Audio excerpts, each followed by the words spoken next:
Trust that there is a God that loves you. Number one, I said you got to trust that there is a God, number one. First, we got to trust. See, it's one thing to learn something, all they get understanding, but you got to trust. You got to know that there is a God, and then you got to trust that there is a God. In order to trust that there is a God, that means there must be tests in your life that's going to test your belief on that subject. Does that make sense? So we start with saying trust that there is a God, because see, there will be conflicts in your life. It is, can I educate somebody today? It is the enemy's job to make you believe that there is no God. Amen. Right. That is his job, because he already knew that there was a God, because he was with God. And he was kicked out from where God dwelled. So he's like, if he can't stay there, he certainly don't want you to get the benefits that he's no longer available to get.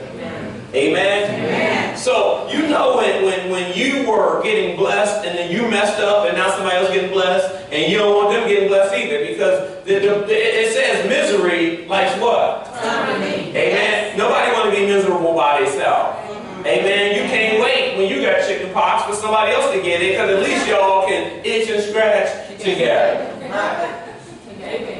Amen. So understand, first we got to trust that there is a God. So that means I must know in my mind and in my heart that there will be, hear me, many times that things are going to come my way that's going to try to take me away from that belief. So in my early days, I questioned if there was a God. I said a lot of the same things that people say to me all the time. It came out of my mouth. I said, I don't know if there's a God. Look at it. And I said the same thing. There's starving people in Africa. I've never been to Africa, but I quoted what I heard. If it was a God, how are you going to let them starve? I said, listen, I put myself out there, because I didn't know I had a holy roller church like that. And there were many times things were going on in my life, and I was like, listen, I don't know about this whole God thing. And then I said, well, if it is a God, I don't know if I want to roll with him. That might be a little too honest for the Holy Roller Church. Listen, there were times in my life that I said, listen, it may be a God, but that ain't got nothing to do with me. I'm trying to do my thing. I didn't go up in church enough to fear him. I wasn't with nobody to teach me to fear him. So, and the thing that I love about Breakthrough is we all have different backgrounds. Amen. Different journeys, different paths. That's what I love about Breakthrough. Amen. We all came from different avenues, trying to get to the same place. So we have different battles, different mindsets, different temptations. Because some of us, there were things that came unto us that didn't come unto other people. Some things were exposed to this group that this group never exposed to. So this group may think they better than this group because they never had to deal with it. But don't let that thing get your butt. We're just stuck up. I ain't never really went through nothing. So, and some of y'all think you're saved because you ain't really went through nothing to get tested. Some people don't realize how saved they are until they realize I done went through some things and I still love. I done got attacked by the enemy and I blame the Lord. The enemy will come after me, try to destroy me. The enemy tried to take. See, some of y'all have been playing patty cake with the world, but some of us, the enemy has been trying to steal our mind right from us while we were living. We weren't even asleep when he was trying to come after us. The enemy, for some of us, tried to make some of us not trust nobody. Because we put our trust in a couple people and they crushed us. They set us up. Roll with us. Does that sound like anybody that roll with Jesus? Some of us have been set up by people and we blame God.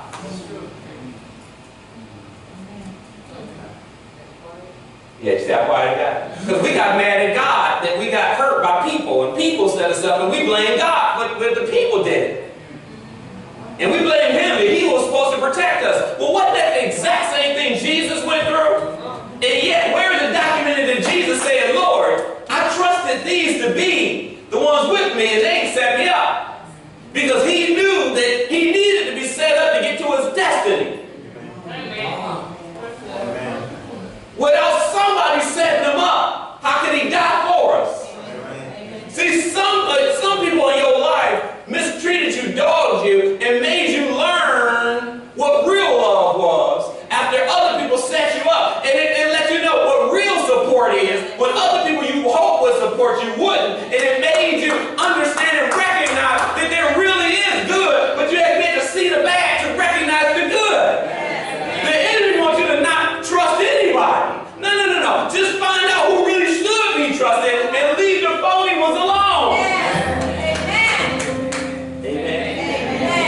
So we said, trust that there is a God. Trust that there is a God and that He loves you and wants the best for you. You got to trust that there is a God. You got to trust. You got to trust in the midst of the test. But breakthrough, you got to know that tests will always come your way to make you say, if there was a God, this wouldn't happen. I don't know about if there was a God because of this. I don't know about that because of this. So you got to be able to trust that that question will always come. Why will that question always come? Because there will always be a devil mad if he can't get to where you're going. We're looking for unordinary things. No. It's going to be a smooth thing when it come on in. You won't even see it. They slid it right in. Boom. Have you ever had a conversation with somebody and then the thing went left? It was smooth. You ain't even see it happening, and all of a sudden, boom, you're like, well, where did that come from? Boom. But what you didn't think is, I got the devil just got up in him.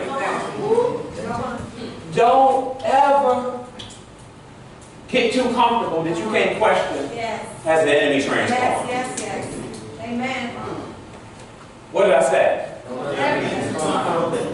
Don't ever get too comfortable that you can't question. Has the enemy transformed? Hallelujah. Yeah, I might know you, but I also know Him. And I know you might have got yourself vulnerable enough to allow Him to transform into you like He did Judas. You didn't see Judas stand up and volunteer in front of him. Come on.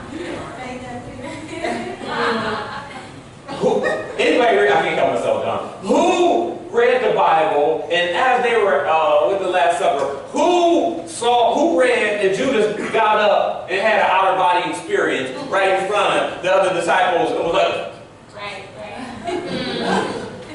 and then the devil took over. You didn't see that. The Bible describes that the enemy just took over his body while they were there, right in front of everybody, but nobody saw it because everybody had their guard down. The disciples wasn't looking for the devil because they were used to the fellows always being around. See, the enemy sometimes one of his weapons is we get so comfortable with everybody around us that we never question that the enemy might have got in with one of us. Right. You want to talk about history, how y'all go back and y'all know each other. Screw history. I know the history of the enemy. He's been around longer than your relationship with them. Well, I trust them, Pastor. Well, I don't trust the devil. Amen. Hallelujah. So, getting too comfortable, that's regular. That's why God has to shake it up every now and then. Amen? Amen. This is why He's teaching us an advantage how to be uncomfortable and comfortable and uncomfortable. I don't like this, but I'm okay. See, that's being comfortable and uncomfortable. Something going down. I don't know what's going on, but Lord, I feel it in my spirit. That's being comfortable and uncomfortable. Something's changed, and I don't know what it is. I don't have the answers, but I know something changed, and that's being comfortable and uncomfortable. Something spiritual is happening. I don't know what it is, but I know something going down. That's being comfortable and uncomfortable. On that regular stuff, it's saying, yeah, something going on, and let me just see what happens. Let me just wait and see. God ain't called us to wait and see. Amen.